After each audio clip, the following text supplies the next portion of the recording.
Bill Leipold, and welcome to this edition of Breakfast at the Barracks. Joining me today is Marc Mappen, author of There's More to New Jersey Than the Sopranos, and a retired university dean.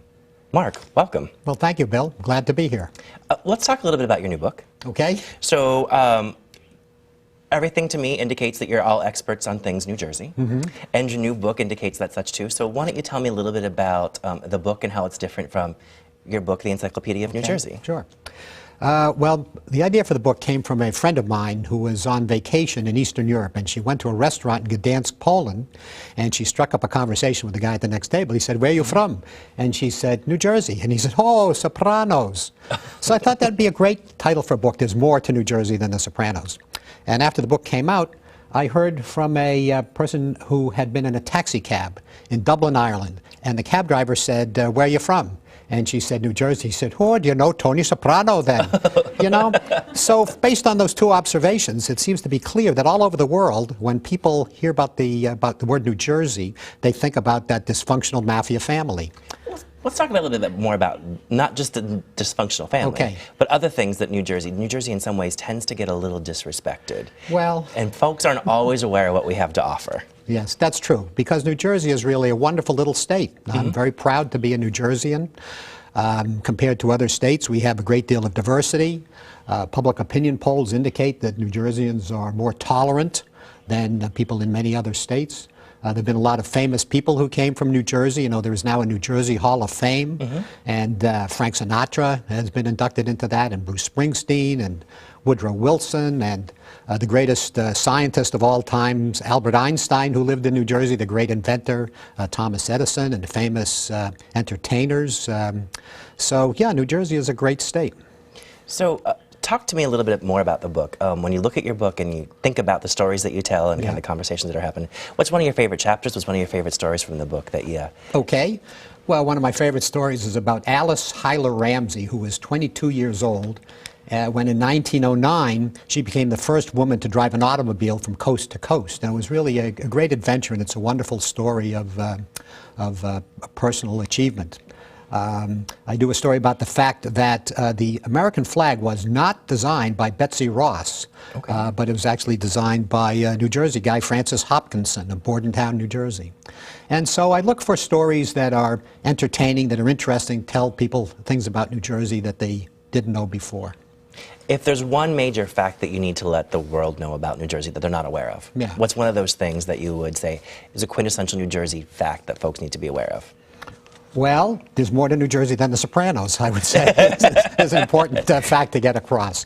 And that we are not a state without culture, without the arts. In fact, we have a lot of historic sites in New Jersey, professional orchestras, theatrical venues. We're really a nice place to live. When we talk about those places that have kind of emerged culturally, you know, you talk about the cultural existence of New Jersey. We know that Newark and Camden are one of those emerging areas in terms of NJPAC, and along with some new venues down in Camden. What else is New Jersey known for in terms of the arts besides rock bands in those two areas? Well, probably the largest poetry festival in the nation is in New Jersey. We were where movies got started, thanks to Thomas Edison. One of the first movie studios was created here. And we have the New Jersey Symphony. So there's a lot. And where's the New Jersey Symphony based? Well, they're based in Newark, but they perform throughout the state. Okay, so they travel up and down the state and be able to do that. I know the New Jersey Shore is one of those cultural icons, especially now with the show called The Jersey Shore. That's right. But tell me a little bit more about the Jersey Shore, from Asbury Park down to Wildwood, you know, Cape May, in terms of Victorian areas, Hollywood stars potentially visiting, you know. Well, New Jersey has a huge shoreline, 120 miles, and has wonderful resorts. Cape May is one of my favorite, down at the tip, a Victorian resort, and Atlantic City for those who like to gamble. And so it's looking back in history. A lot of presidents vacationed during the summer at the Jersey Shore. One went there to die, President James Garfield, who, after he had been shot, went there to recover, but alas, he did not recover. But that doesn't reflect badly on the Jersey Shore. Okay. And there's a lot of folklore about New Jersey. Well, the Pine Barrens, which is supposedly the home of the Jersey Devil, and So there's a lot to see in New Jersey. Well, let's talk about the Jersey Devil. Okay, let's talk about the Jersey So, Devil. what is the Jersey Devil, and Okay. where did that conversation and where did that imagery evolve? Okay, it's a legend, and the legend is that there was a woman in the Pine Barrens, Mother Leeds, who had 12 children, and she became pregnant with her 13th child, and she said something, "May the devil take this child," and that's what happened. Okay. So when the child was born, it turned into a monster with the head of a horse and the wings of a bat and the tail of a kangaroo, and it haunted the Pinelands ever since. Now, I want to emphasize that this is not true. Okay. It is actually a folk legend. But it's been attached to New Jersey, and it's the name of a hockey team, and it's also the name of a drink, cranberry juice and Applejack. And can you talk to me, besides other legends, the Applejack campaign? The Applejack campaign, right. Like, there are lots of legends Yes, over here. there are. That was a gubernatorial election of 1919 when two candidates, a Republican named Newton Bugby and a Democrat named Edward Edwards, competed to be the governor. Okay. And the main issue was prohibition, whether New Jersey would endorse and enforce the prohibition laws. And the Democratic candidate, his slogan was, "I am from Hudson County and I am as wet as the Atlantic Ocean," meaning that he supported alcohol, he was against prohibition, and he promised that if he was made governor, he would not enforce the prohibition laws, which is exactly what he did. Okay. I know there's also a story about called Mommy's a Commie. Yes, that's a maybe less uplifting story. Okay. It's a legal case about a woman who was involved in a divorce case against her husband, and the court denied her custody of her children because she was a communist. Her husband accused her of being a communist. This was in the 1930s, and as a result, she was not allowed to have custody of her children, but she appealed and won, basically because of the New Jersey court's ruling that her political beliefs should not play a part in that judicial decision. I know that for you, you're full of stories. I know there's a story about classical gas. Yes. That's about an experiment on the Millstone River. George Washington, at the end of the Revolution, just at the tail end, was living in near Rocky Hill. And the shooting part of the war was over, negotiations were going on, and Thomas Paine, the great writer, the great patriot, came to visit Washington. And they started having a scientific argument. This was the Enlightenment, you know, and people took a great interest in science about why it was possible to set the Millstone River on fire. And they did an experiment. George Washington and Tom Paine were in a flat-bottom boat, went out to the middle of the river. They held some burning paper over the river, and when thump, it caught on fire. And so they had a debate about what actually caused it. Well, to make a very long story short, what caused that fire was the presence of methane in the water, a gas that rises from the bottom. And there are faculty members at Rutgers who find this to be a pioneering experiment. Okay. And they are especially proud of it because it was performed by a future American president. All right. Another thing, the Mexican Lindbergh. Yes, this is another sad tale. Okay. About a Mexican aviator. His name was Emilio Carranza. And he was planning to fly from New York to Mexico City to set a world's record. His plane crashed in the Meadowlands. Unfortunately, at night he was lost, didn't know where he was. There was a thunderstorm. So his plane was crashed into the Pine Barrens. He died, and there is a monument to him now. And every year on the anniversary of the crash, the VFW comes there, the Mexican ambassador to the United States, and they commemorate the tragic end of a great aviator. New Jersey also tends to be targets for some folks, and one of the targets I understand was New Jersey was a target during World War II. Well, there were Nazi U-boats off the coast of New Jersey and the other mid-Atlantic states in World War II. And I say in the book that that was the first time New Jersey had been invaded by the enemy since the American Revolution. So the Jersey coast we talked about before has lots of interesting things. And one of the interesting things, too, there is the Morro Castle mystery. Can you explain a little bit to us about what that is and kind of how it emerged? Okay. This was another episode from the 1930s, kind of a strange time in New Jersey. There was a cruise ship that went between New York and Havana. It was named the Morro Castle, and unfortunately it caught fire while it was off the coast of New Jersey. Passengers tried to get off the ship. Some did not. Many perished. Bodies washed up on the shore. And there was a great controversy about what caused this fire. Right. And it's thought that one of the members of the crew may have been the arsonist who set the fire deliberately. And that fire, if I understand, that boat caught fire right off the coast of Asbury Park. Yes, well, after it burned to the bare metal, it was being towed back to New York by a ship. The cable towing the ship broke, and the wreck of the Morro Castle drifted right onto the beach near the convention center at Asbury Park, and it was a great curiosity.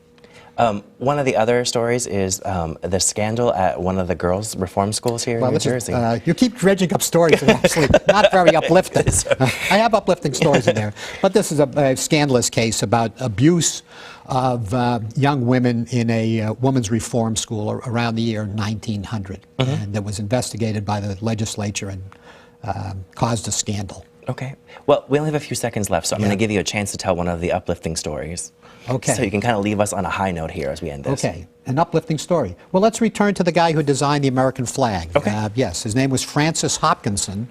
He was one of the founding fathers. He was a signer of the Declaration of Independence. He was an artist. He was a playwright. He wrote poems. I like to think of him as New Jersey's Leonardo da Vinci. Okay. And one of the things he did as a great artist was to design the American flag with the stars in what is called the union of the flag. Okay. And alas, he hasn't gotten the credit he deserves. It's gone to Betsy Ross. All right. Well, at this particular point, I want to take some time and show our viewers. We want to show you the book. We want to make sure that folks understand there's more to New Jersey than The Sopranos. If you're interested in the book, it's at a bookstore near you. It's written by Marc Mappen. Marc, we're out of time. I want to thank you very much. Lots more interesting stuff here for you all to explore in his other books. So, Marc, thanks for being here today, and I really appreciate your time. Thank you, Bill. I enjoyed talking to you. Thank you very much. That's all the time we have. Thanks for coming. Thanks for coming on the show, and we'll see you soon. Okay. So, I appreciate your time today. It was really great. Sure.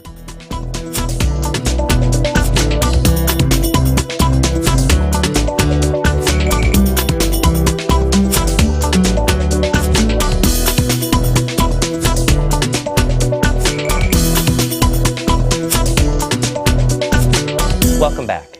Joining me are Joel Kaplan and Les Kennedy, who are both faculty at the School of Criminal Justice at Rutgers, Newark. Welcome, Joel. Welcome, Les. Thank you very much. Thank you. Hi. You both are the assistant director and the director for the Center on Public Security. Right. Les, why don't you give me a little overview about the mission and the purpose of the center? Well, the center was started a few years ago when we thought we needed a sort of an intellectual presence around the issues around public security. Started really focusing on terrorism, but has since expanded to looking at issues related to violence in the community. Okay. And we've added certain expertise. Joel came on 2 years ago and has added ability to do crime mapping and spatial analysis. So we're trying to provide a sort of an empirical or evidence-based approach to some of the more serious problems that we have locally and nationally and internationally. Okay. Looking at crime and public security. So what are some of the projects that you're working on right now? I hear and I read about a surveillance project. Well, we got a lot of stuff going on, but okay. We've been working with actually one of our students is the crime analyst. How many crime analysts are there in New Jersey? What, 10? Right. He works for the City of Newark Police Department. Okay. And so he has access to a lot of interesting data. We're very interested in the fact that they put a number of surveillance cameras throughout the city. Right. And they put those cameras in places where they thought that there was going to be crime. Okay. But now that they've been in place for a couple of years, we're trying to encourage them to do some evaluations on the effectiveness of these cameras. How many crimes do they actually pick up? How many crimes do they deter? What's actually going on when the crime's taking place? Because you can actually look at these cameras and follow some of the tape and see what's going on. Okay. And so we're trying to develop a protocols that they could use to more effectively use their cameras and figure out whether or not they're in the right place doing the right thing. All right. So what are some other projects? We have the surveillance project, really measuring the effectiveness of the surveillance cameras through for the Newark Police Department. Joel, what are some of the other projects you guys are working on? Well, one of the goals of the center and one of our mission is to develop innovative uses of technology for research and evaluation. Okay. And one new technique that we've developed is what's called risk terrain modeling, or RTM. Okay. And it's the use of GIS, Geographic Information Systems, which allows us to combine multiple layers of maps to create a composite map that we can use to evaluate risk levels or intensity of the potential for crimes to occur in a particular area.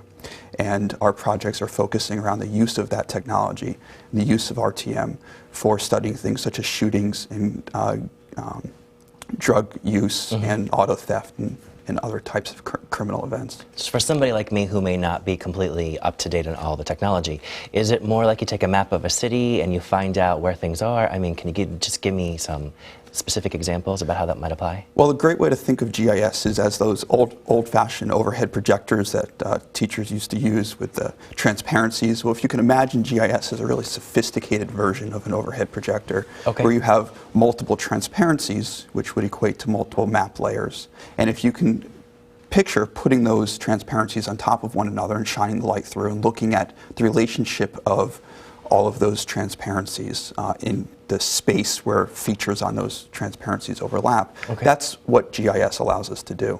All right. And through that, through the use of GIS, we can look for relationships between crimes and the environment, and how crimes and the environment and people and potential targets and victims and offenders, how they all interact in space and time. And that's how GIS is used. So you can potentially find a hotspot of a crime and be able to overlap it with different times to see what's going on, who's out late, who's not out late, all that kind of other stuff. Yes, looking exactly. at some of those areas. Okay, great. The School of Criminal Justice is really well known for a lot of scholarly research around crime and around international crime. And one of the things that School of Criminal Justice is really well known for is the Ph.D. program. Can you tell me about the work you guys do with graduate students and how graduate students are involved in this center with y'all? Sure. Part of what we're trying to do is get as many students involved in these projects as possible. The great part of this project, or this center, is because we're so data-oriented, we have a lot of information coming to us. There's projects there for students to work on. And so we can get them data from, we get data from the state police, we get some from the city. So there's always something that we can say to the student, well, here's a great project, the surveillance project, or a project on shooting, or whatever. Here's a project that you can take over on your own and develop a dissertation out of, which is really what they're interested in, obviously. But at the same time, develop skills on how to collect the data, how to analyze it. The spatial analysis part is complicated. Joel teaches a class on GIS so that the students are involved in problem solving around this spatial analysis. So it's a great place for the students to come and actually develop practical skills. And these skills are actually, they're in great demand now, because obviously as the technology is getting much more sophisticated, these police departments and law enforcement agencies at the national level are looking at applying that type of technology to their problem solving and decision making. So it sounds to me like besides graduate students, you're doing a lot of collaboration in terms of Newark Police Department, state police. Are there other major entities that you're collaborating with in the state of New Jersey and beyond to kind of get some of the results from the center? Well, we try to collaborate with as many people as possible. We don't limit our research to large agencies. We work with small municipalities. For example, there's small local police departments in South Jersey as well as Central and North that we work with on things that would be considered problems for any jurisdiction, such as drunk driving, DWI arrests, incidents of motor vehicle collisions and things like that. So yes, we work with not just Newark and large cities, but we work with smaller towns and state agencies, including parole and juvenile justice as well.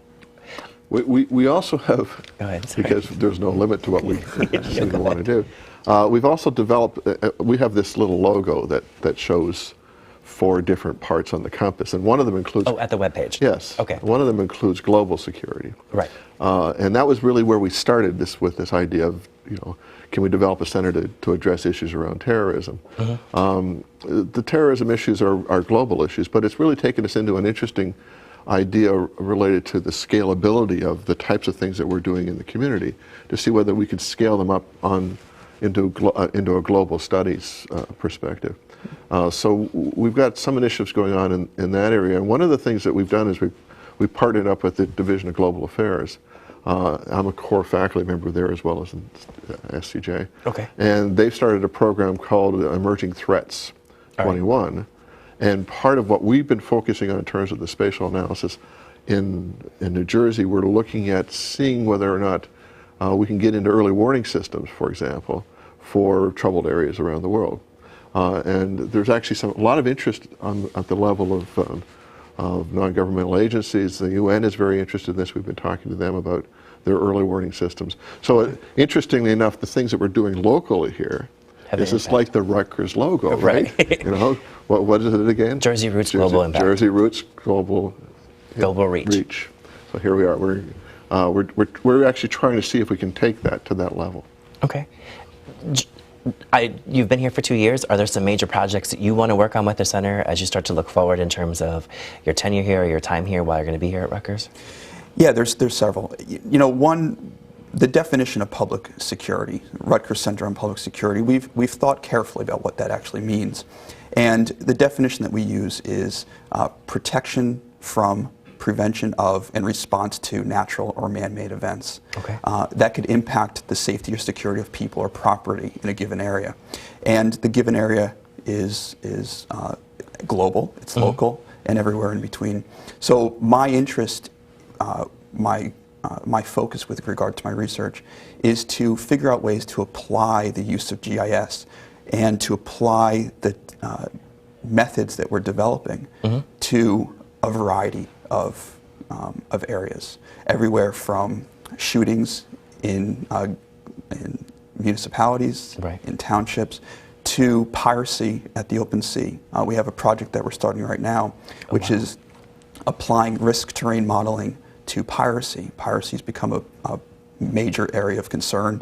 Certainly, it's a global issue, but we're figuring out ways to apply risk terrain modeling to piracy so that we can begin to identify areas of higher risk of pirate attacks to help the shipping industry as well as the economy. And it would be a way for us to test the scalability, as Les said, of the techniques that we're developing.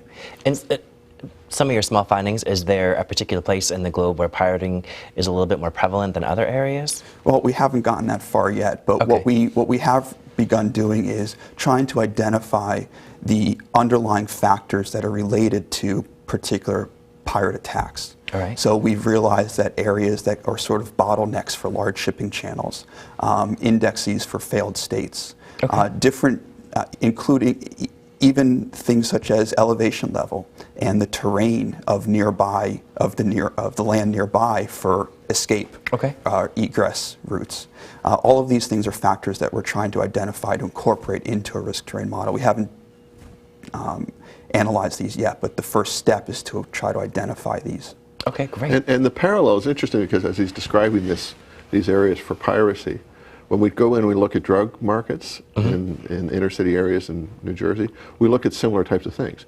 The ease of access into and out of a neighborhood, the physical design of the neighborhood that allows this type of public behavior to take place, the lack of proper supervision and difficulty in getting law enforcement to act. So there's a lot of interesting parallels there.